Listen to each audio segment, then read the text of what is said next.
Hola mis queridos amigos, nuevamente con ustedes, su doctor Maximiliano, doctor Tigre, su consejero de internautas, indígenas, emigrantes y personas que hoy día les va a hablar acerca de este proceso de lucha entre el capitalismo, el socialismo y el ecologismo que se está viviendo en el mundo, pero con un centro más visible del conflicto en América Latina.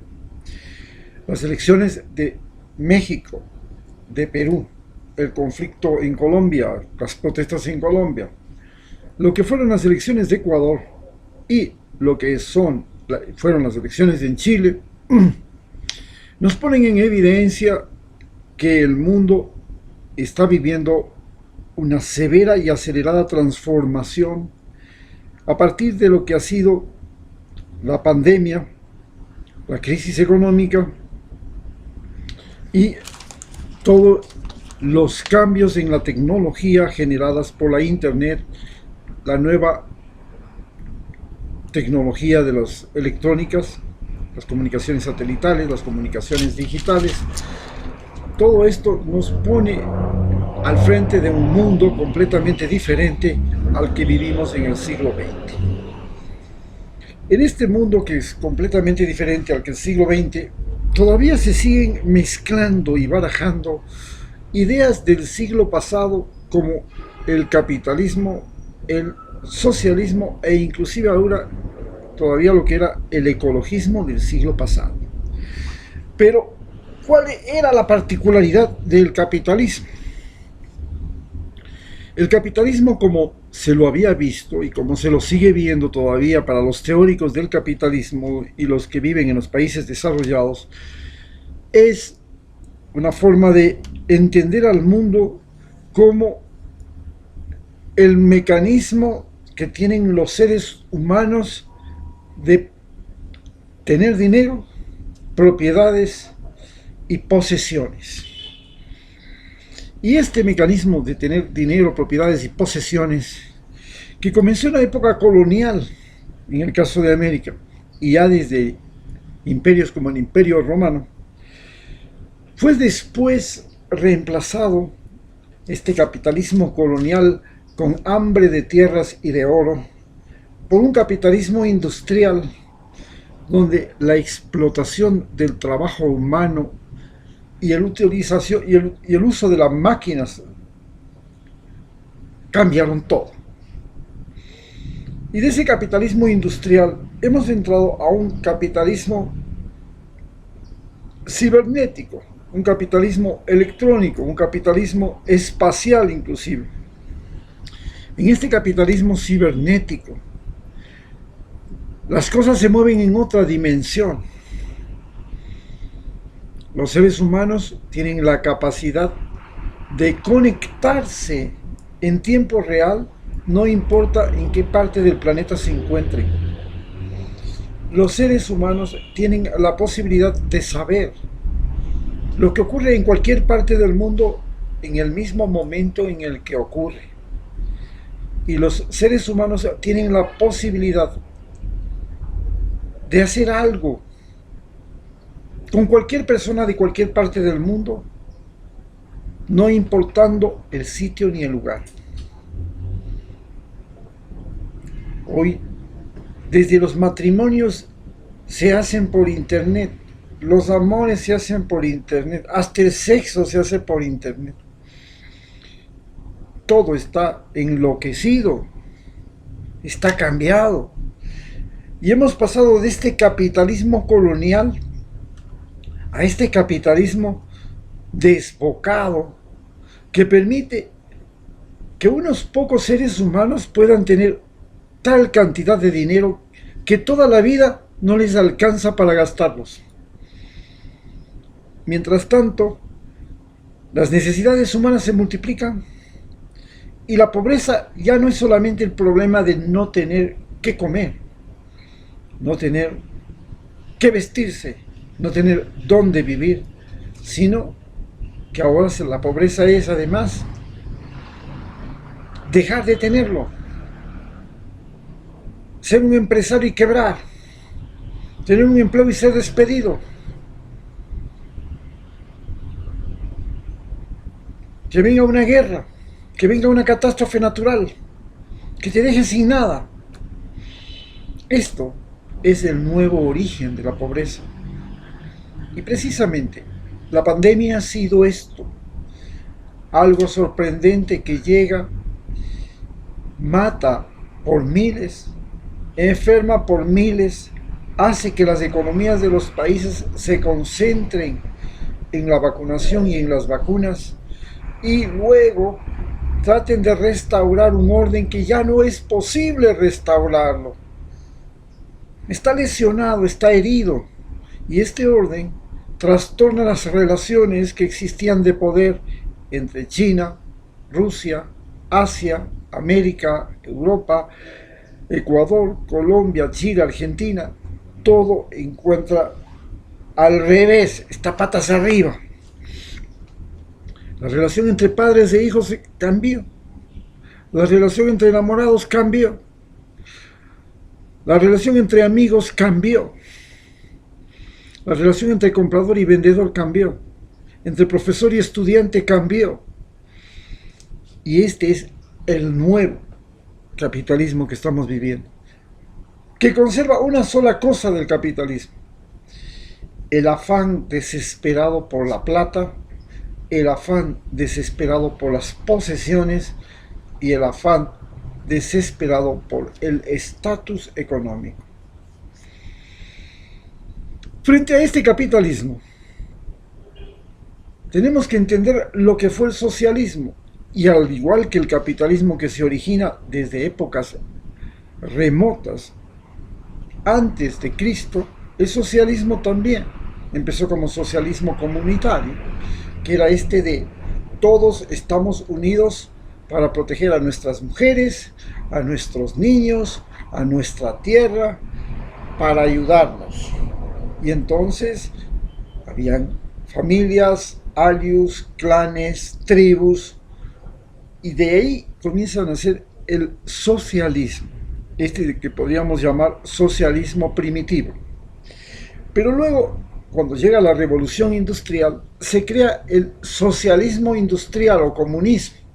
En el comunismo, que es una de las formas de gobierno más complicadas y difíciles que ha tenido la humanidad, yo la conocí, la viví, la saboreé en Rusia, no como privilegiado estudiante que llega a recibir una beca, sino como un individuo que fue a estudiar pagado en Rusia, pagando su plata. ¿Qué pasa en Rusia? Fue a estudiar eso cuando se acababa la Unión Soviética, y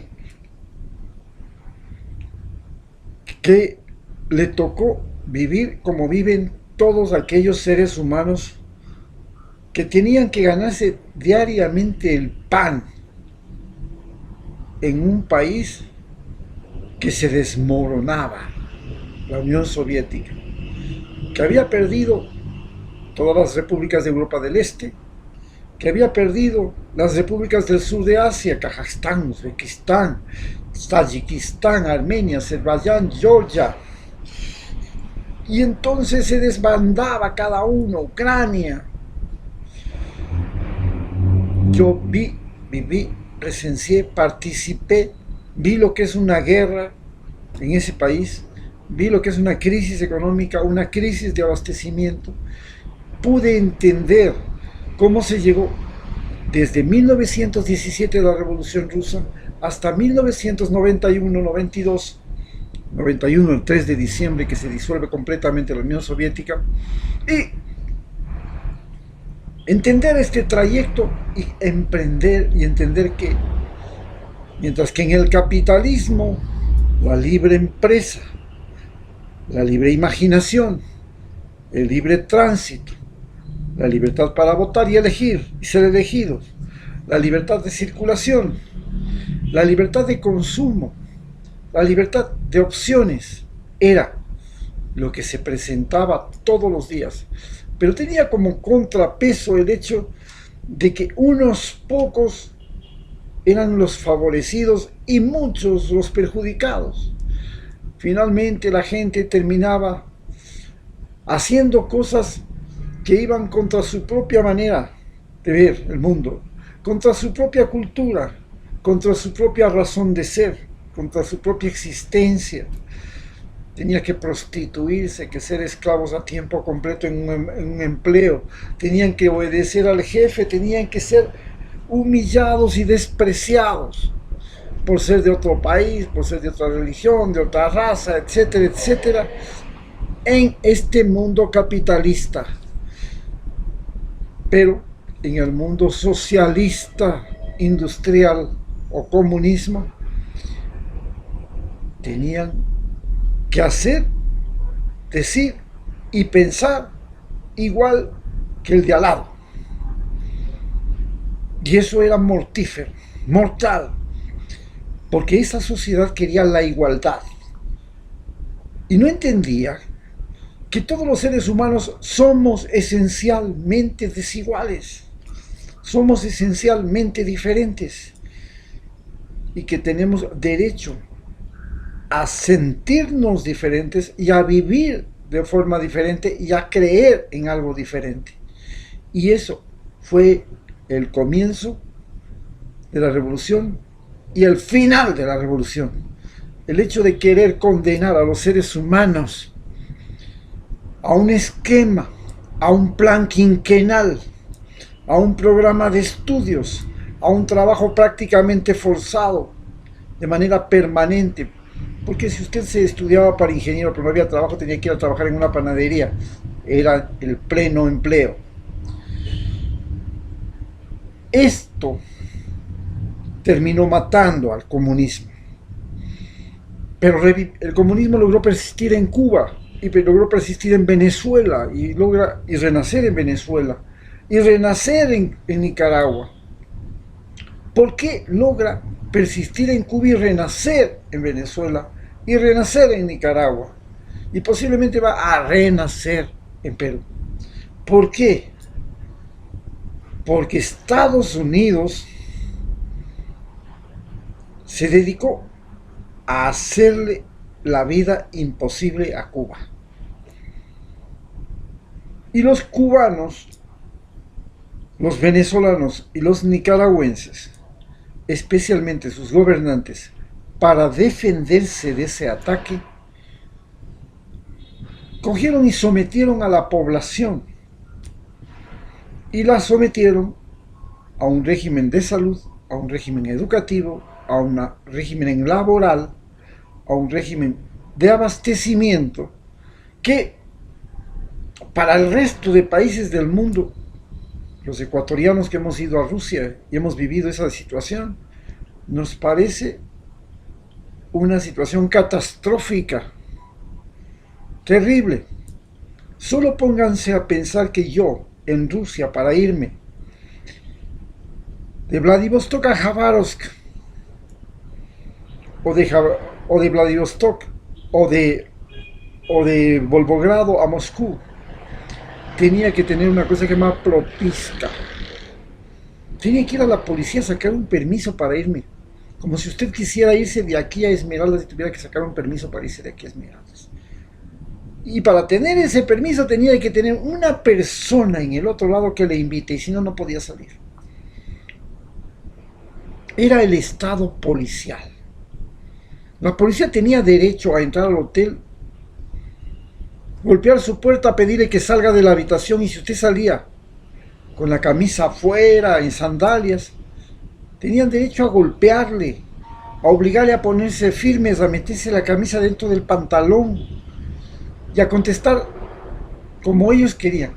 Y si tenía que enseñar sus documentos de tránsito, su licencia de manejo, tenía que bajarse del carro, saludar humildemente al policía, enseñarle su documento, permitirle que el policía le examine todo, desde su cuerpo hasta su vehículo, y luego se vaya.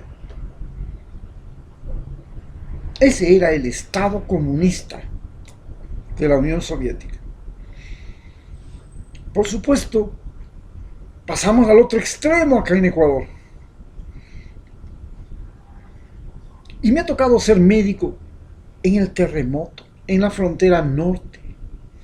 Allí en el conflicto del Plan Colombia, siendo médico del Ministerio de Salud, ayudando a los colombianos que venían escapando de esa guerra por secular seculorum que se vive en Colombia, y dándole la atención médica a aquellos refugiados colombianos, y ayudando a aquellos que quedaron sin nada en el terremoto del 16 de abril de 2016, enseñándoles solamente que lo más valioso era la vida y ayudándoles a cuidar lo más valioso de ellos, su propia vida, como ahora en la pandemia. ¿Qué es lo más valioso que la gente tiene? Su propia vida. Nada se va a llevar al otro mundo. Ya hemos perdido hermanos, parientes, primos, amigos, y parecían que estaban en el éxito total, en la felicidad incansable. Ahí está, no se llevaron nada al otro mundo. La vida era lo más valioso, lo más preciado, y eso cuidaba yo. Y veía que vivir en América Latina y en esos países, y en este país, y en esas fronteras, y en esos lugares terribles, donde somos fáciles víctimas de la naturaleza, o de conflictos humanos, en América Latina éramos seres vulnerables. Si pasa en Estados Unidos un terremoto, si pasa un huracán, un ciclón, o si pasa la pandemia, inclusive te pasan un cheque cada mes. Y la gente en Estados Unidos está pensando, oye, ¿me voy a trabajar o no me voy a trabajar? Si me pagan pensión, ¿para qué me voy a trabajar? Si esta pensión es mejor que el sueldo que tenía. Aquí en América Latina tenemos que inventar el pan y no sabemos de dónde, ni cómo, ni cuándo, ni por qué, ni para qué. No sabemos de dónde va a salir el último centavito. No se nos ocurre. Y cuando salimos a la calle, lo único que nos consuela y nos desconsuela al mismo tiempo es saber que en esta joda no estamos solos. Y si no estamos solos, ya no es culpa de nuestro pecado. Porque cuando éramos antes y nos pasaba algo, era porque habíamos sido castigados por Dios, por la mala suerte, por las maldiciones, por la edad, por la mujer, por la moza, por el político, por el ladrón, por el vecino. Pero hoy, cuando salimos y vemos que todo el mundo está en la misma situación, la cosa cambia. Este es el capitalismo que nos ha matado. Y estamos ahora, nació también el socialismo independentista. El socialismo independentista fue apoyado por Rusia, por China, y fue el que le libró a África de ser colonia. Le quitó a Francia sus colonias, le quitó a Bélgica sus colonias, le quitó a Inglaterra sus colonias, le quitó a Italia, Alemania. Y eso, claro, les dolía en el alma, y el malo era Rusia y el malo era China, porque les ayudaba a esos que habían sido colonia a ser libres. Y eso era peor para los europeos que ser colonia, porque ellos pensaban que ser colonia era bueno. Como tener un patrón blanco era bueno, porque los hombres blancos son buenos, son generosos, son inteligentes, son estudiados, rezan todos los domingos, se golpean el pecho, no hacen maldades. ¡Cuánta mentira! Y así nos gobernaron y dieron origen a lo que se llama el socialismo independentista, que es el que le mueve a Rusia, que le movió a Rusia a la revolución, pero que fundamentalmente ha movido a los países como Cuba, Nicaragua, Venezuela, África, Vietnam y todas esas excolonias que han visto por fin que si les va mal es por culpa de ellos, y si les va bien también.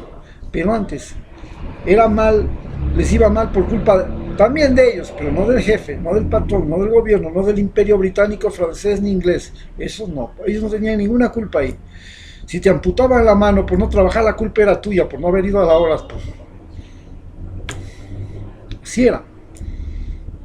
Así era en Congo belga.